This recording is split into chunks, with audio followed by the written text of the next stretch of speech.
He was just waiting for a train, but Baba was waiting for him. A stranger's smile, a silent healing, a prophecy whispered on the wind. Miracles hidden in plain sight, sparks that fall from nowhere, a future seen before it arrives. From the station to the stars, Baba's hand moves through it all. The thread beyond the veil, now streaming on the worker. There are devotees whose love for the Guru is so unshakably simple, so childlike in its purity, that even the rules seem to pause in their presence. Narasimha was one such soul, a landlord by occupation, a farmer by background, but to those who knew him, he was simply Baba's gardener. That's how he introduced himself, and that's exactly how he lived. When Dada Krishnendu was posted in Bhagalpur, he stayed in Narasimha's home. From morning till night, Narasimha moved like a man carrying something sacred within him. He assisted with prachar, arranged programs, welcomed guests, but above all, he served with the silent dignity of a devotee who had nothing to prove and everything to offer. Mango season in Bihar is something of a celebration. Most saw it as a time for trade and taste. Narasimha saw it as a time of offering. As the first fruits ripened in his orchard, he would walk through the trees like a man walking through mantra, selecting only the finest mangoes, polishing them with his cloth, and preparing to take them to Baba. One morning, he entered Baba's house carrying the fruit of that love. But before he could speak, Baba looked at him sternly. "Why are you coming here without permission?" The room froze, but Narasimha, ever calm, ever anchored, simply smiled. "Baba, I am the gardener of your garden. I only brought your mangoes to your house. Why should I ask permission?" There was a silence, a kind of sacred pause in the fabric of time, and then, like sunlight breaking through mist, Baba's face softened. He called Narasimha inside, served him with sweets, and laughed the way only the beloved can when touched by a devotee's simplicity. Later that day, Baba turned to his general secretary and issued a new instruction. "No one may enter my house without prior permission, except Narasimha." In that single sentence, a whole philosophy was born. What protocol can bind the one whose heart already lives inside the shrine? Wherever Baba went, north or south, village or city, Narasimha followed, not to listen, not to understand, but simply to see. He wasn't fluent in Sanskrit, nor even Hindi. His understanding was not in language, but in presence.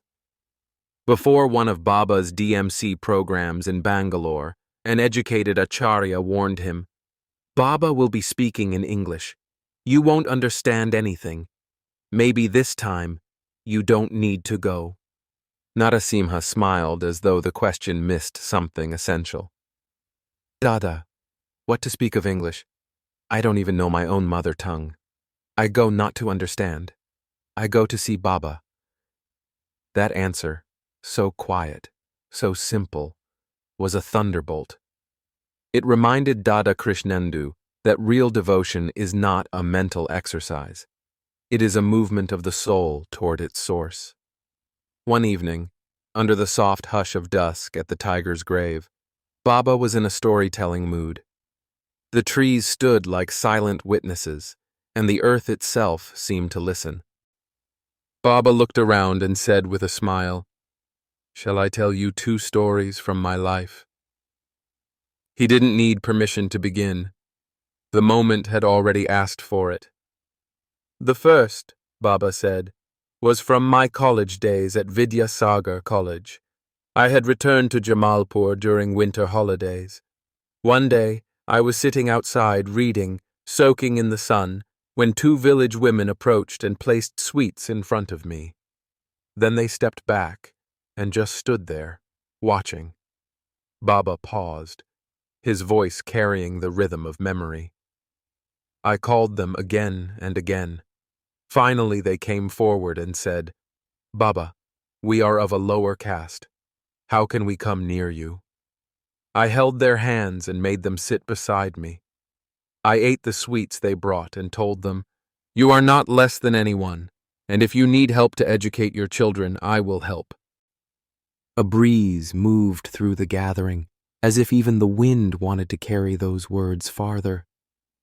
"But my mother," Baba chuckled softly, "was furious. She dragged me to the bathroom, opened the tap, and poured water from the sacred Ganga River over me to purify me. Then she scattered cow dung on the ground where the women had stood." Baba paused again, and his voice grew quiet. "That evening, I refused to eat dinner. My mother asked, 'Why are you not eating?' And I said, 'I will destroy casteism.' She replied, 'It is God's will.' But I answered, 'You may call it God's will, but this Prabhat will destroy it anyway.'" Some revolutions begin with slogans, others begin with silence and a plate of untouched food. Years passed.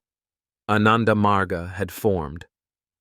One day, Baba recalled, the son of their family priest, now a Margi, humbly asked to eat the remnants of Baba's food.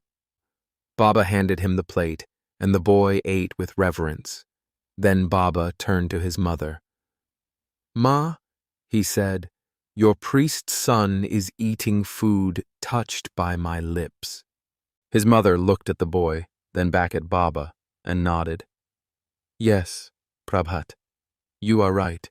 Casteism is no longer observed these days." In that single nod, generations of superstition began to crumble, not with violence, but with the quiet courage of a guru who walks his truth. Baba's tone shifted then, like the glimmer of moonlight skipping across still water. "The second story," he said, "was from my days in military training camp." He shared a tent with two companions, Mukherjee and Mohan. Mukherjee was greedy and static. Mohan was restless and mutative.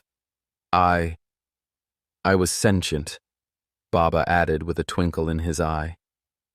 During Holi, Mukherjee brought back a box of sweets from home, but he refused to share. Every night, he sat nibbling in front of the others like a squirrel guarding treasure. Mohan had enough. "Prabhat," he whispered, "can't we do something?" Baba smiled. "Leave it to me." That night, he instructed Mohan to sneak in through the back of the tent after dinner. "When I cough once, make a noise. When I cough again, vanish." And so it was. Baba and Mukherjee returned. Baba coughed. A rattle broke the stillness. "There's a wild animal," Baba exclaimed. "It must be after your sweets." Mukherjee panicked. He fetched a bamboo stick. Baba stirred the tent with mock seriousness, scattering the sweets all over the floor. Looking around with concern, Baba warned, "I think the animal may have contaminated your sweets. Better you give them all to Mohan." And so, by Baba's playful command, the sweets changed hands. Then Baba turned serious. "If someone hoards wealth for selfish ends, and you take it and use it for the benefit of society, that is not a crime. That is prout." That moment lingered in Dada Krishnendu's heart long after the laughter had faded. Because Baba's stories were never just for amusement. They were blueprints for a new humanity, delivered in the wrapping paper of joy. And as the moon rose above the tiger's grave, casting pale silver across the earth, Dada Krishnendu knew every mango offered in love, every rule softened by grace, every plate shared across castes, and every sweet stolen from hoarding hands. All of it pointed to one truth. The guru is the gardener, and the world, every crooked branch, Every shy bud is his orchard. In a quiet corner of Jamalpur, where trees swayed with the breath of memory and the walls of old homes held the weight of unspoken truths, the story of Baba's office days still lingers, alive in the hearts of those who walked beside him before the world knew his name. Among them was Vimala Mitra, a colleague from the government railway office, a man who had sat beside Baba long before the robes and the reverence, back when he was still known as P.R. Sarkar. Though time had grayed his hair, Vimala Mitra's words retained a clarity untouched by age. When he spoke of those days, he did not speak with nostalgia, but with reverence, for he had witnessed a kind of greatness not yet cloaked in formal recognition. And what he shared that day opened a window into a world where the scent of ink, the turning of files, and the murmur of government halls were the silent backdrop to something far more profound. It was the year 1947, and the newly independent nation of India was learning how to walk in the shoes it had just inherited. Amid the swirl of partition, two fledgling countries, India and Pakistan, were born in pain. Millions were displaced. Borders were hurriedly drawn, and amidst the rush, mistakes were made. One such oversight took place in the district of Khulna, now part of Bangladesh. Despite having a clear Buddhist majority and very few Muslims, the territory was handed over to East Pakistan. Newspapers mentioned it only briefly. Officials missed it entirely. But someone noticed. A man working at a desk in Jamalpur, still unknown to the wider world, picked up his pen and wrote a letter. P.R. Sarkar sent that letter directly to Shamacharan Mukherjee of the Hindu Mahasabha, and its contents were not polite observations. They were a sharply worded critique, exposing the careless decisions of India's most powerful leaders. That letter triggered a ripple that reached the floor of Parliament. When Prime Minister Nehru demanded to know why this issue was raised so late, Mukherjee responded with the truth. It was only raised now because P.R. Sarkar had brought it to his attention. It was not the sound of protest that startled the corridors of power. It was the clarity of a mind that saw through fog before others knew it was there. That one act, unnoticed by the public, made its mark in Delhi. Much later, the head of India's Federal Bureau of Intelligence would publish a memoir. In it, he revealed a short list of those the government believed needed constant surveillance. On that list were only 3 names: the Rashtriya Swayamsevak Sangh, the Muslim League, and P.R. Sarkar. Not a party, not a politician, a railway accountant. For the government to monitor such a man without office or platform spoke volumes. They had seen something, felt something, that made them uneasy. It wasn't what he had done. It was what he was capable of doing. Back in the office, this unease took the shape of files and informants. Vimala Mitra recalled one afternoon when, while searching for a routine document, he stumbled upon a misplaced folder, thin, beige, and stamped confidential. Inside were 45 letters from Delhi, each one centered on one individual, P.R. Sarkar. He read with growing disbelief. These were no ordinary memos. They were laced with suspicion, built on inference. Agents had been placed in the very railway workshop where Baba worked. Their job was to observe, to document, to find something, anything, that could justify further action. But they found nothing. Because Baba, even then, moved with precision. He came to work on time, cleared every file on his desk, spoke little, and never allowed disorder to gather. There was no carelessness to exploit, no arrogance to provoke, only quiet efficiency. The question lingered. Why such fear? In time, the answer would become more apparent. P.R. Sarkar was the maternal nephew of Subhash Chandra Bose. The very blood of revolution ran through him, and while Nehru had pledged to Gandhi's doctrine of nonviolence, Subhash had stood for something else: swift action, bold defiance. When the British demanded conditions for India's independence, one clause was clear: Bose must not return. Nehru agreed, binding himself to prevent it. To discover that Bose's fire had passed into a man working beneath the government's nose, it unsettled them. It didn't help that Baba would sometimes, without invitation, send letters to ministers suggesting solutions to problems they had failed to resolve. He spoke with the moral clarity of someone who owed nothing to power and everything to Dharma. That alone made him dangerous in the eyes of those who had climbed to authority but lacked the vision to wield it. Even as he fulfilled his work duties without flaw, he became a target of quiet hostility. Then came 1960. Baba called his general secretary and instructed him, "Write a letter to the government. I have a solution to India's beggar problem." The general secretary looked at him in disbelief. "Baba, there are 4 million beggars. We don't even have the means to support 14 full-time workers. How can we propose to solve such a massive issue?" Baba simply replied, "Still, write." But the general secretary did not. Not yet. Baba, without disappointment, began to explain. "There are 4 types of beggars," he said. "First, those who have taken it as a profession. Second, those kidnapped, often children, deformed and forced to beg by criminals. Third, those disabled by disease or misfortune. And fourth, the orphans." Each group, he said, required its own response. "Outlaw begging for the first group," he said. "Let the law and the pressure of circumstance push them to seek honest work. For the second and third groups, create opportunities. Establish cottage industries. Use their heightened senses and unique abilities. Many of them become brilliant at music, at craft, at precision work. They have strength born from struggle." Then Baba paused. "For the orphans," he said, "we will act ourselves. Every householder Margi should be encouraged to adopt 1 child if they are able. Childless couples can find joy in raising a son or daughter.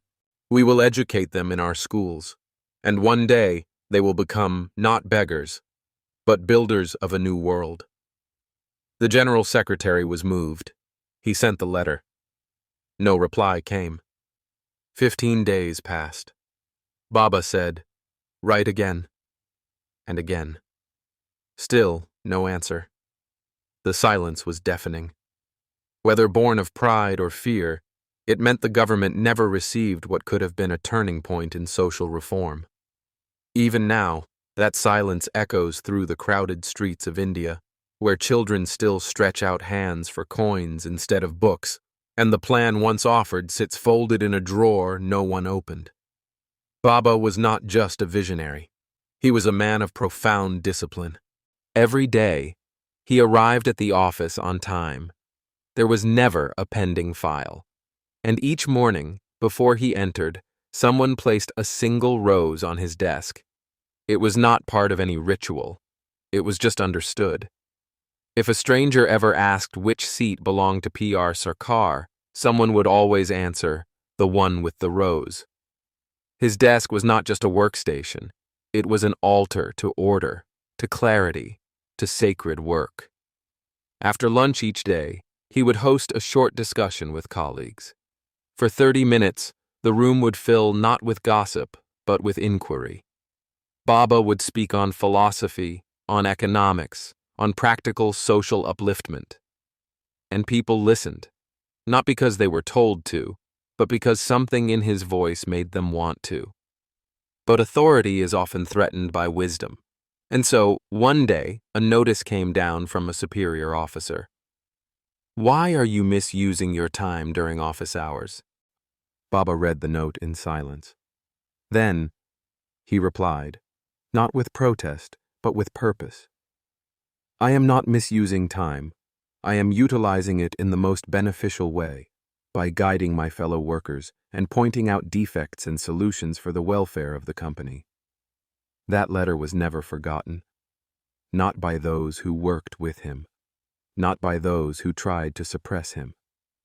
Because even behind a desk, surrounded by ink and files, he remained what he always was, a silent force of revolution.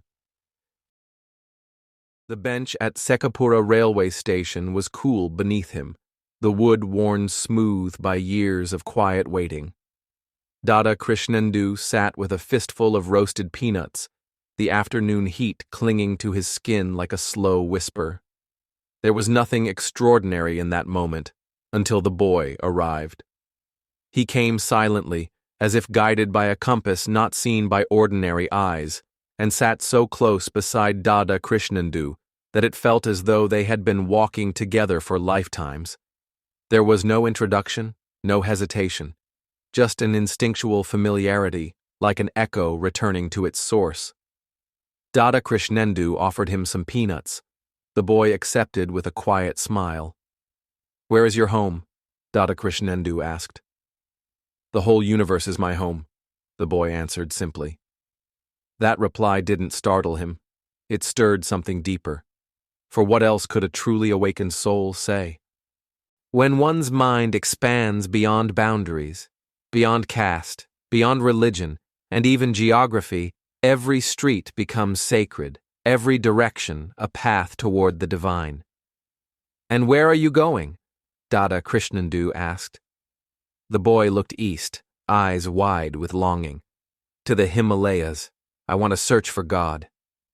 Dada Krishnendu smiled and said gently, "You don't need to go that far. God is not hidden in snow-covered mountains. He is near."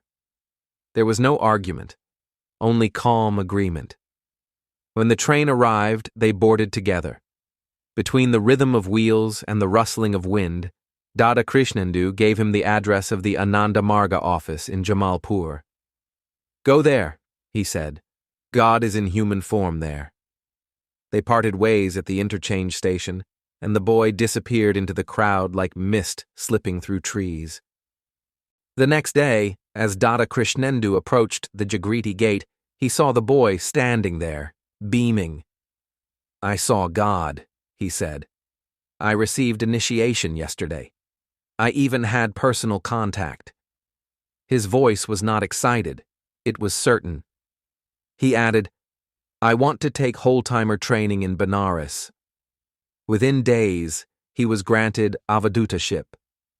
That moment stayed with Dada Krishnendu forever, not because of what he had said or done, but because it revealed the deeper truth, that the world's future monks, teachers, and spiritual warriors were already chosen, already walking. Baba simply used us as his instruments to lead them home. This realization of being used as a medium rather than a doer would return again and again, especially in times when the illusion of control tried to resurface. Not long after, another test came, this one not of destiny, but of discomfort. It began in the skin, a white patch, a rash, a spreading ache across Dada Krishnendu's fingers that no medicine seemed to touch. Eczema had taken hold, and with it came frustration. He tried ointments, powders, herbal teas. Nothing worked. And so in March 1965, he approached Baba and showed him his hands. Baba studied them briefly. "There is no cure," he said with detachment. The words hit harder than expected, but then Baba added softly, "Still, I will arrange something." Dada Krishnendu's heart lifted, until Baba said, with perfect seriousness, "Cut your hands off at the wrists." A wave of despair returned. But Baba laughed and began to explain. Eczema comes from 3 causes: heredity, samskara, and food. He outlined the full pattern, how it emerges, how it thrives. Then he prescribed treatment, a medicinal oil called charmugra, to be applied regularly. Baba gave instructions to Dada Abheda to keep Dada Krishnendu confined to the Jagriti and announced that he himself would visit every morning and evening. There was no negotiating the schedule.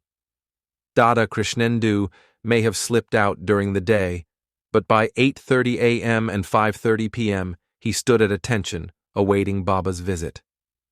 Soon, the skin changed. The white faded into red. "That's healing," Baba assured him. And in 15 days, the eczema was gone. Yet as he departed, Baba said quietly, "It will come again." Years passed. 2 decades later, in 1985, during a DMC in Bhagalpur, Baba called Dada Krishnendu and asked, "What happened to your hands?" "I have eczema," he replied. Baba nodded. "Yes, I had injected negative microvita into your body. Now I will withdraw it." The condition worsened for 10 days, flaring like a final storm before surrender. And then, it disappeared. In that moment, Dada Krishnendu realized the mystery. Healing was not always in herbs or prayer, it was in surrender, in trusting the will of the Master, even when the path seemed cruel or absurd. That trust was also tested during his Acharya training in Jamalpur. He remembered failing his final exam twice. So had the 4 other trainees. Their instructor, Dada Dasaratha, was strict and unapologetically thorough. The 5 of them lingered at the ashram in uncertainty, their hopes dimming like a lamp left too long in the wind. 2 days later, Baba visited.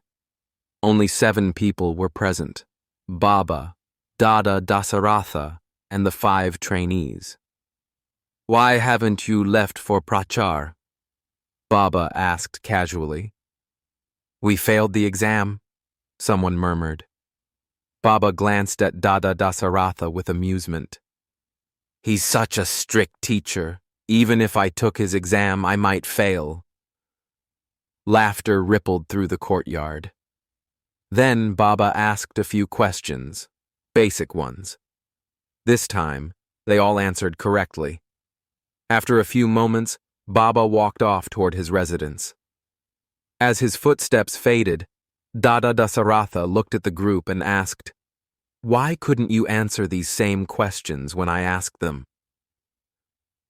No one spoke. He called each of them individually, examined them again, and this time, all passed. Something had shifted, not their knowledge, but their confidence, not their effort, but the presence that awakened their clarity. That presence was Baba. It became clearer with each passing day that Baba's grace was not bound by conditions. It did not wait for worthiness. It flowed where it was needed, not where it was earned. And often, it found its way even into those whose hearts seemed furthest from surrender. For grace, in Baba's hands, was not merely a blessing. It was a force of transformation. Sometimes it uplifted with a glance. Other times it struck like lightning, swift, precise, and utterly life-altering. And just when one might think such grace was reserved only for the devoted, Baba would reveal that no soul was too far to be reached, no act too rebellious to be redeemed. Even those who approached him with defiance often found themselves disarmed, not by punishment, but by a love that turned back the tide of their own aggression. One such moment unfolded during a DMC in Pathargama.